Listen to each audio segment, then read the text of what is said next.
This is the Continental GT 650. I bought this bike 1.5 years ago. Thought of making an ownership experience kind of video as it can give an owner's perspective to those planning to buy the bike. I'm going to talk about the positives and negatives of the bike based on my experience through the ownership.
When it comes to positives, the first one on the list is looks. Everyone who sees this bike, their first expression is wow. No doubt, because of the attention to detail and the perfection in build quality of this bike. The build quality of this bike is perfect.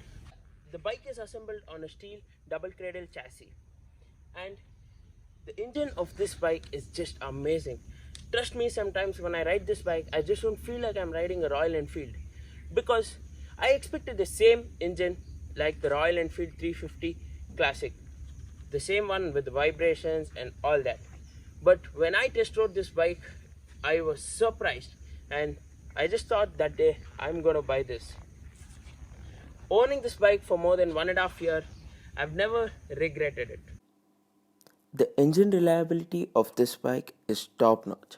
Trust me on this, because I have done 400 kilometers continuously with a maximum of 2 brakes and have also taken the bike off-road and it never failed.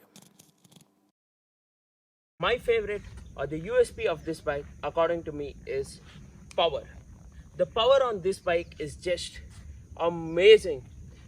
47 bhp, twin cylinder. What do you expect? There are zero vibrations because of the twin cylinder. When I ride this bike, sometimes I just feel, oh my god, this is no less to a liter class, because the initial torque on this bike is just superb.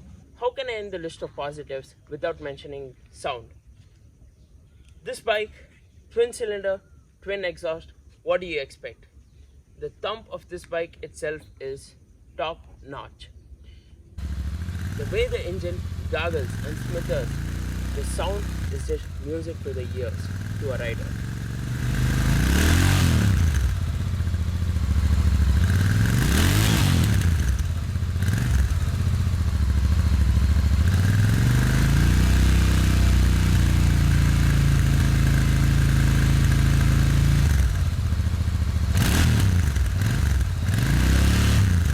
Coming down to the negatives, not like there are many bad things about the bike.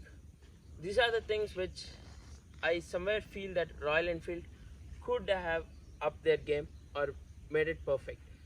First one on the list is the headlamp. They're given a halogen fog lamp.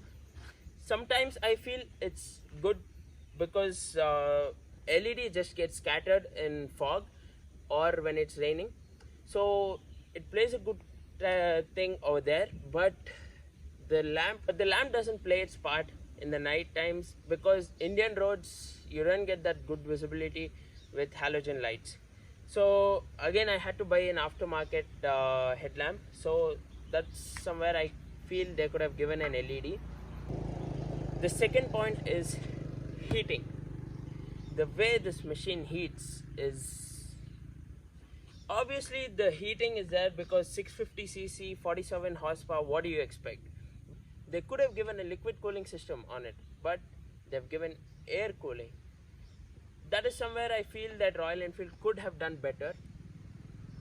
So because of the heating issue, the silencers heat as well, and the placement of the footrest is here, so because of that anyone sitting behind will just hurt their leg, or my friend ended up melting his shoes on my silencer.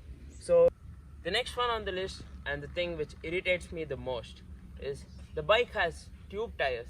Come on man, the bike falls in the segment of 3 to 4 lakhs and you give tube tires. The point of the company is justified because they say to maintain the vintage look they have given tube tires as it has spokes. But if you're traveling or riding on a highway, tube tires are hectic. So I somewhere feel this is the biggest negative in this bike, and I sometimes regret having tube tires. Dealing with punctures on the highway, all that is just hectic. So the biggest negative for me, talking with experience, is having a tube tire on this bike. This was my opinion based on the experience of owning this bike. It may change from person to person depending on their comforts and requirements. So I suggest you check out the bike personally to get a better idea of it. If you have any questions, please do let me know in the comment section. Thank you for watching the video. If you do like the video, please do hit the like button and show some support for the channel by sharing the video and subscribing to the channel. This is Nishchal signing off. I'll be coming up with more amazing videos. Stay tuned. Oh, yeah. Oh, yeah.